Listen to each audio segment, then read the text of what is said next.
Good morning, and a warm welcome to your show, Sunny Mornings San Francisco. I'm your host, Melissa, and it's Thursday, October 2nd. You'll be interested to know, 189 years ago, today in 1836, the naturalist Charles Darwin returned to England after a 5-year voyage aboard the ship Beagle, carrying specimens and observations that would inspire his theory of evolution by natural selection, a milestone in biological science and human understanding of life. So now you know. And now, it's time for the Surf Report. Thursday at Ocean Beach. This morning it's looking choppy with waves at 6 to 9 feet. Conditions remain consistent through the morning, with wind picking up from onshore at 6 to 12 miles per hour by noon. Expect the waves to drop slightly to 6 to 8 feet by late afternoon as the wind shifts to onshore at 14 miles per hour. Best time to ride is at 7 a.m. with a 4-foot incoming high tide when the west-northwest swell is 7 feet at 13 seconds, and the onshore wind is 6 miles per hour. The first high tide on Thursday will be 4.5 feet at 9:45 a.m., followed by a 3-foot low tide at 2:45. The nearshore buoy in San Francisco Bar reads 62 degrees for the water temperature. Choppy conditions dominate Friday with waves ranging from 4 to 6 feet and winds from the west-northwest at 18 miles per hour. Saturday brings a slight decrease in size to 2 to 3 plus feet, with cleaner conditions early before a shift to choppy waves later in the day. Sunday sees a steady increase in swell, with consistent 3 to 5 foot waves and cleaner faces, especially in the morning.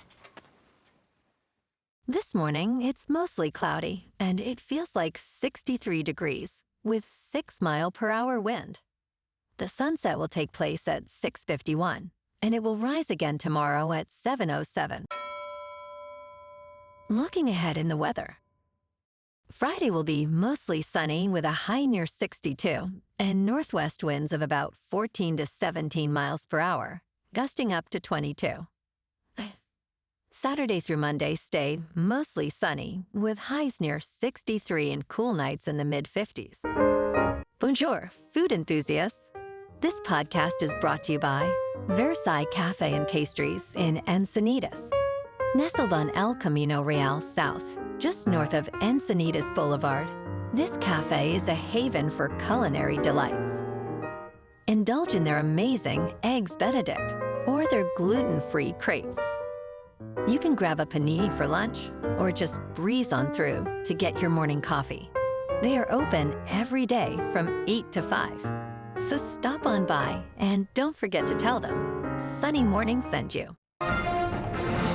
In local news, Original Joe's in Walnut Creek has officially reopened, just days after a kitchen fire temporarily closed it down post-grand opening. The restaurant, which opened in mid-August, was only operating for 4 days before the incident occurred. This Italian-American establishment has deep roots in the Bay, with the first Original Joe's debuting in San Francisco in 1937. The Walnut Creek location marks its first presence in the East Bay, situated in the bustling Broadway Plaza shopping district.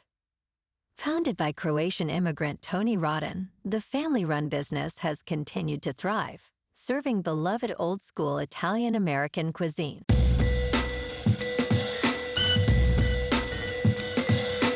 Now on to sports.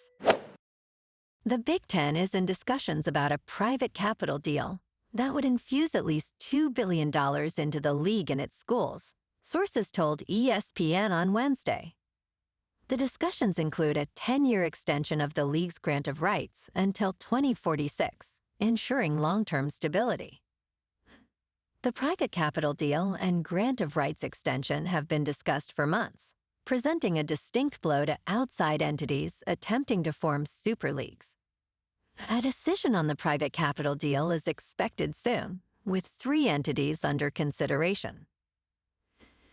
The setup being discussed is the formation of a new commercial entity, Big Ten Enterprises, to house all revenue generation.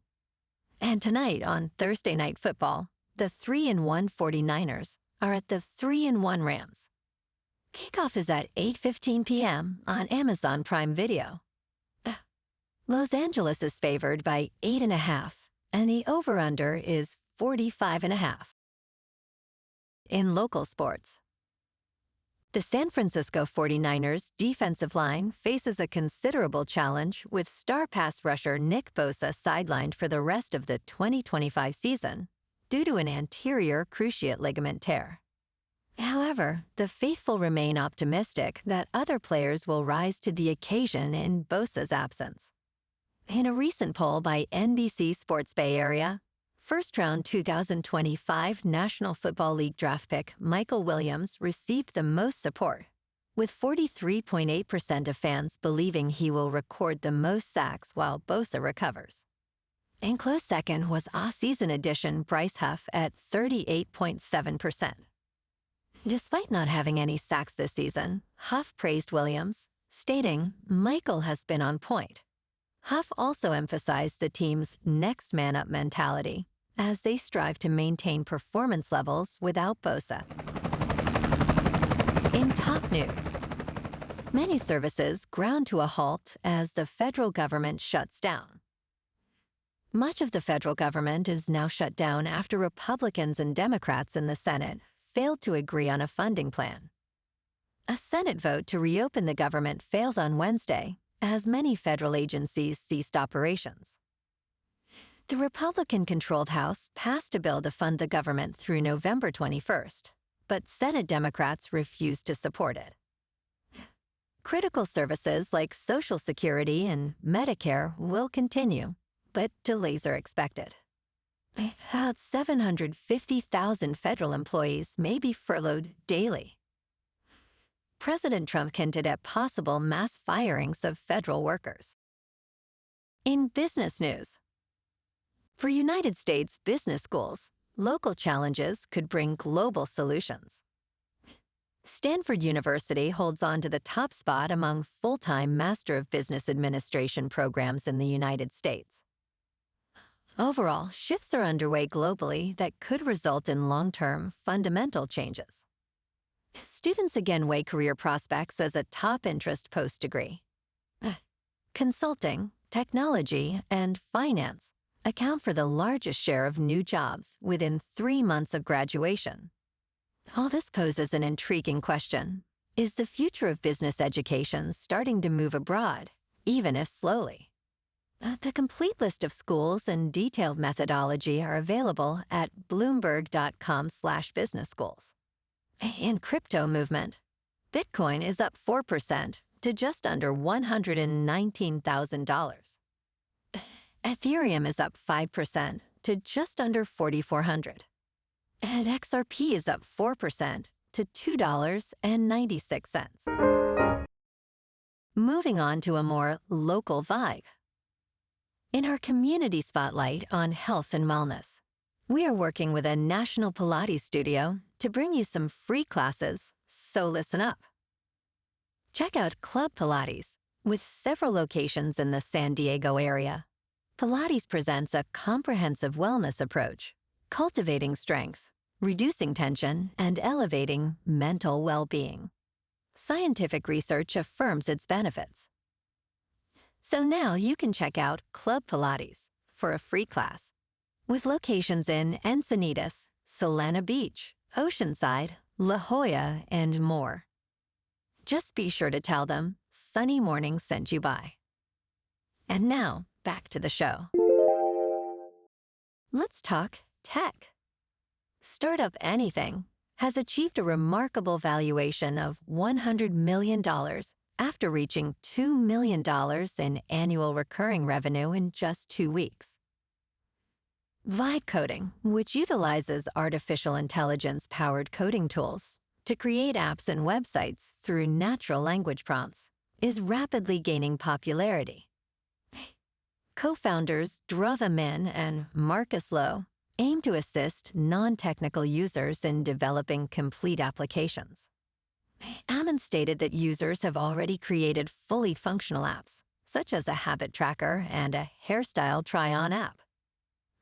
Despite intense competition, experts believe there is substantial demand for diverse app-building products. And in entertainment news, Taylor Swift is set to dominate the box office once again with the official release party of A Showgirl, which is projected to debut between $35 million and $40 million this weekend. This significant ticket sales estimate comes just 2 weeks after the film's announcement, with little promotion beyond Swift's social media. The event coincides with her 12th studio album, The Life of a Showgirl, releasing on October 3rd. In competition, Dwayne "The Rock" Johnson's The Smashing Machine aims for $8 million to $15 million, while Leonardo DiCaprio's One Battle After Another targets $10 million to $11 million. Meanwhile, Disney's re-release of Avatar, The Way of Water, seeks $3 million to $4 million from over 2,000 theaters. Well, alrighty, folks, it's time for the quote of the day. And today, our quote comes from the American writer and philosopher Henry Adams. And he said, "Chaos often breeds life when order breeds habit." And that's a wrap for this morning. You can check out our Instagram, YouTube, and TikTok for some captivating aerial videos with local news and the surf reports. Have an amazing day, my good friends. We'll see you tomorrow with another episode of Sunny Morning San Francisco.